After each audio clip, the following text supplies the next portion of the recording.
Well, welcome back, ladies and gentlemen, to Honey Badger's channel, a premier silver-focused growth company forefronting a commodities renaissance. Here with us today is the executive chair, Chad Williams. Welcome back, sir. Thank you very much. A And pleasure. once again, your enthusiasm is contagious. Always trying to keep the energy high, especially in these volatile times in the market. But before we kick off too much here, man, you just kind of dropped some news that I think would be prevalent to touch on. I mean, you reported a second batch of assay from the Plata, your Yukon program, with a long list of silver, gold, lead, zinc grades. But your silver grades were hitting as high as 9,500 grams per ton under a meter depth. Is there anything you want to touch on here that you think is prevalent for the retail audience to know? Yeah, I mean, just a quick recap. We bought the project a little less than a year ago. And we were optimistic. Obviously, that's why we bought it. We were optimistic on the potential. I went to visit the project in August. Really liked what I saw. I had a feeling that we were going to report some good assays, but obviously these numbers are very good, as good as anything anyone put out in a long time, right? In terms of silver assays. So the question is, are these real? What does it mean? So the work, first of all, the work was done by a group called Archer Cathro. They're a technical consulting group based in the Yukon. They have an extremely high and strong reputation, okay? Very solid group. They've made multiple discoveries in the past. And we use them because they know their way around the Yukon, okay?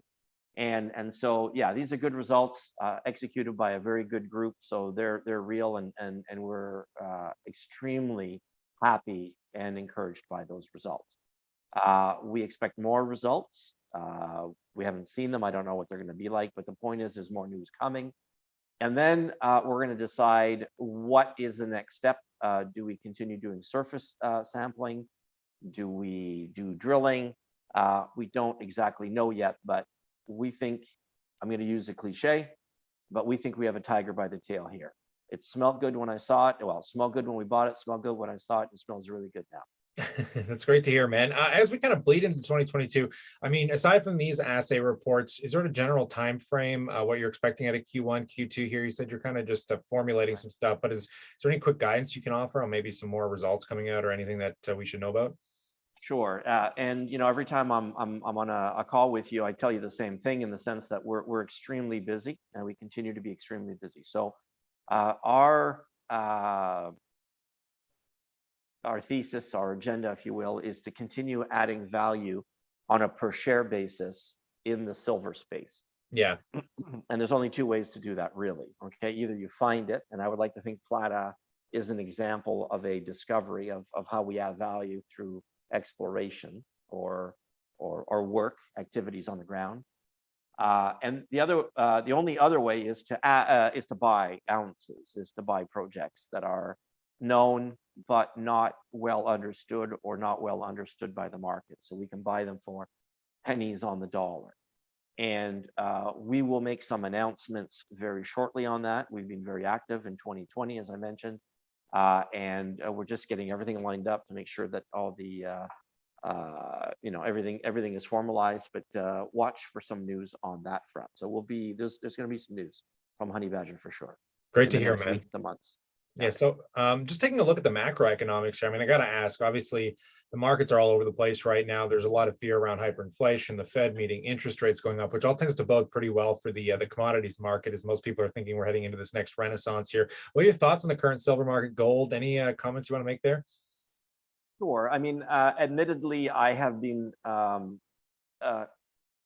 expecting this. I guess perhaps that's too strong of a word, but thinking that this would happen for some time, and it's now unfolding. Yeah, you're seeing money come out of Bitcoin, out of lots of technology stocks, and traditionally the money would have flown into bonds, safe haven. Okay, but bonds are now seen as risky for a bunch of reasons.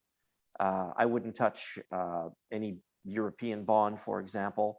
There are a very few categories of bonds that are valid now for a bunch of reasons. They just, governments and municipalities and corporations have just spent so much money so freely that a lot of these bonds aren't worth the paper they're printed on. The point I'm trying to make is traditionally the money would flow into bonds.